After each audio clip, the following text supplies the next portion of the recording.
कभी कभी ऐसी घटनाएं घट जाती हैं कि जिस पर सुनकर और जिनको देखकर बिल्कुल यकीन करना मुश्किल हो जाता है कि कोई व्यक्ति ऐसा भी कर सकता है।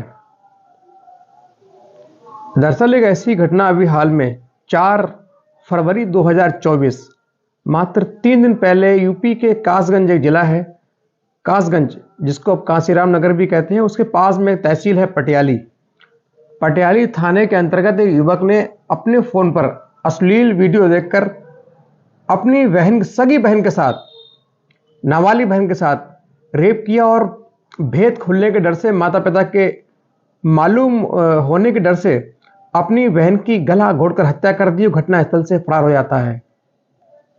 नमस्कार, मैं हूं शकील कादरी।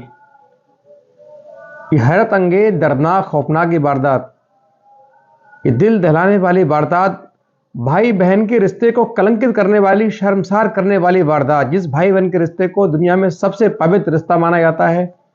ऐसा कहा जाता है कि भाई बहन के बीच जो प्यार होता है शायद किसी दूसरे रिश्ते में हो। भाई बहन बचपन से लेकर बूढ़े होने तक वही प्यार रहता है, बल्कि हर दिन उनका जो प्यार है लगातार गाढ़ा होता रहता है, बढ़ता रहता है। लेकिन इस घटना से कहीं ना कहीं ऐसी जो भाई बहन का प्यार है उस पर एक प्रश्न चिन्ह लगाकर खड़ा कर दिया है। दरअसल अभी 4 फरवरी को यूपी के कासगंज में एक जगह है पटियाली।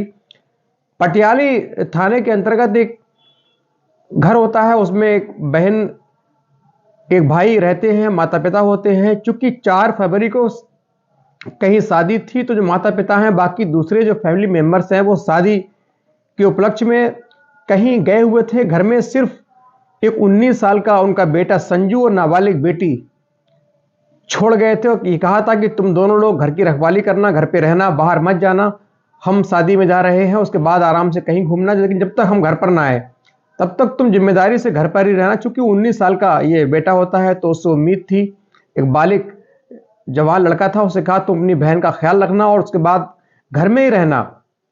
लेकिन जब ये परिजन हैं, जब शादी में चले जाते हैं, उसके बाद ये जो युवक है, ये अपने रूम में जब अकेला लेटा होता है तभी अपना फ़ोन निकालता है और फ़ोन से कुछ अश्लील वीडियोस देखना शुरू करता है। आपत्तिजनक जो मटेरियल है उसको देखता है। उसके बाद उसको देखकर ये बहसी दरिंदा बन जाता है और सीधे इसकी जो बहन दूसरे पास के कमरे में कुछ काम कर रही थी उसको जाकर दबोच लेता है और अपनी सगी बहन के साथ ये शैतान, ये हैवान, ये जल्लाद, ये बहसी दरिंदा एक बहन भाई के रिश्ते को तार तार करके, कलंकित करके, सीधे बुरी नीयत से उस रिश्ते को भूल कर कि एक माँ के पेट से दोनों पैदा हुए हैं, ये सगी बहन है, मैं उसका भाई हूं, हमें तो इस बहन की रक्षा करनी चाहिए थी। लेकिन ये भाई जो दरिंदा भैंसी बन चुका था, इसके ऊपर एक शैतानियत का भूत सवार था, एक भैंसीपन का भूत सवार था। ये सीधे बहन के पास जाता है, बहन चिल्लाती है, चीखती है, लेकिन किसी कीमत पर मानने को तैयार न था।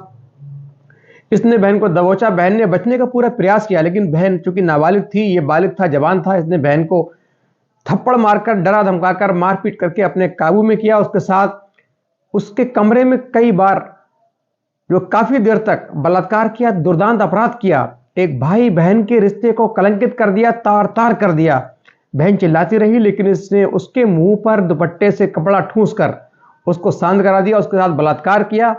उसके बाद इसको लगा कि चूंकि इसने जो जो दरिंदगी की है, जो भैंसीपन से इसने जो गंदा काम किया है, जो भाई बहन मानवता को शर्मसार किया है, भाई बहन के रिश्ते को कलंकित किया है, तार तार किया है। उसके बाद इसको डर था कि जो बहन है माता पिता से कहेगी तो माता पिता मुझे छोड़ेंगे नहीं, मेरी हालत खराब हो जाएगी, मैं समाज में मुंह दिखाने लायक नहीं रहूंगा। इसका जब भूत शांत होता है, जब इसकी जो दरिंदगी है कुछ कम होती है, इसका जो भैंसीपन उतरता है, तो इसको अफसोस होता है कि अब मेरे माता पिता आएंगे, उनको मालूम चलेगा बहन मेरी माता पिता से शिकायत करेगी तो मेरा घर में जीना हराम होगा, माता पिता मुझे किसी कीमत पर घर में रखने को तैयार ना होंगे। लिहाजा उस डर से बचने के लिए इसने एक और खौफनाक साजिश इसने तैयार की, खौफनाक प्लान बनाया। इसने उसी दुपट्टे से अपनी बहन का कसकर गला घोट दिया। बहन चिल्लाती रही, तड़पती रही, फड़कती रही, लेकिन ये दरिंदा, ये भैंसी, ये किसी कीमत पर माना नहीं। इसको बहन की जो इज्जत है उसका ख्याल ना रहा, इसको बहन का ख्याल नहीं आया। ये भूल गया कि मेरी बहन ने एक ही माँ के पेट में पैर फैलाए हैं, हम दोनों सगे भाई बहन हैं। इस बहन की सुरक्षा की जिम्मेदारी जिस भाई के कंधों पर होती है, उसी भाई ने उस बहन की दुपट्टे से दबाकर, गला दबाकर उसकी जान ले ली। बहन धीरे धीरे शांत हो गई। कुछ ही सेकंडों में उसकी जो आत्मा है निकल जाती है, उसकी रूह निकल जाती है, प्रवास कर जाती है। छटपटाकर बहन अपना दम तोड़ देती है, मौत हो जाती है। उसके बाद इस शव को वहीं छोड़कर वहां से फरार हो जाता है। उसके बाद जो परिजन है वो घर पहुंचते हैं, घर जाते हैं तो देखते हैं अंदर सामने जो कमरे में उनकी बेटी की लाश पड़ी थी, उसको देखकर उनको हैरत होती है, उनके पैरों तले जमीन खिसक जाती है। ये क्या माजरा है। फौरन अपने बेटे को देखते हैं, उसका नाम लेते हैं संजू संजू, लेकिन संजू कहीं नजर नहीं आ रहा था, वो तो फरार हो चुका था। उसके बाद संजू का फोन लगाते हैं, फोन भी स्विच ऑफ आ रहा था।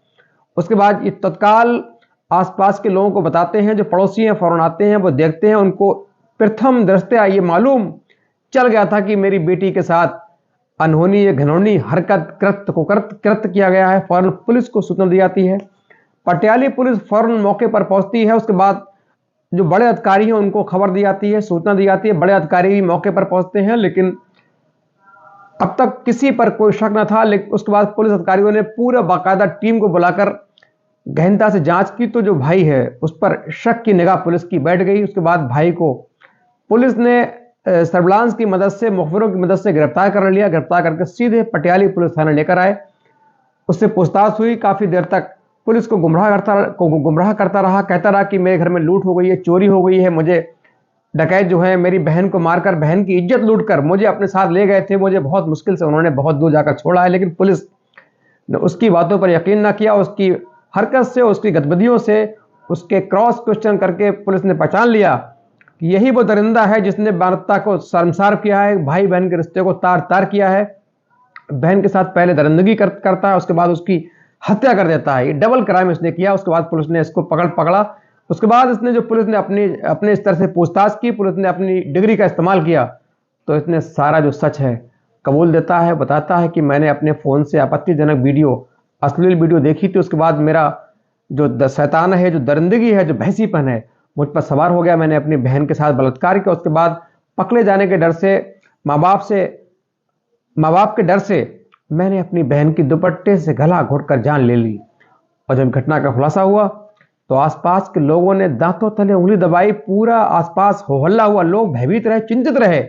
लोगों को यह बात गले नहीं उतर रही थी कि एक भाई जिसके कंधे पर बहन की सुरक्षा का जिम्मा होता है, एक बहन ताउम्र इस गर्व में रहती है, इस विश्वास में रहती है कि मेरा भाई है, मेरे बुरे वक्त में मेरा साथ देगा। चाहे एक बार पति साथ ना दे, लेकिन जो भाई है वो जरूर साथ देता है। लेकिन वही बहन का इस भैंसी दरिंदे भाई ने, सगे भाई ने, 19 साल के संजू ने बलात्कार करके दुपट्टे से गला घोटकर हत्या कर दी। फिलहाल पुलिस ने इस भैंसी को गिरफ्तार किया और सीधे संगीन धाराओं में, संबंधित धाराएं होती हैं, आईपीसी की धाराएं होती हैं, उसके अंतर्गत इसको सीधे जेल भेज दिया।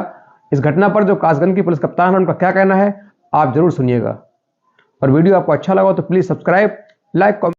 दिनांक 4/2/2024 को थाना पटियाली पर सूचना प्राप्त हुई कि एक नाबालिग युवती का शव उसी के घर में बरामद हुआ है। तत्काल फील्ड यूनिट की टीम द्वारा एवं थाना पटियाली की टीम द्वारा घटनास्थल का निरीक्षण किया गया और सूक्ष्म साक्ष्य जितने भी हैं उनका संकलन किया गया। प्रथम दृष्टया पाया गया कि जो लड़की की हत्या हुई है वो गला दबाने से हुई है। इसमें गहनता से जानकारी करने पर पता चला कि लड़की और उसका बड़ा भाई जिसका नाम संजू है, जिसकी उम्र लगभग 19 वर्ष है, वो घर पर दोनों अकेले थे और पूरे परिवार वाले कहीं अपने अपने काम से गए हुए थे।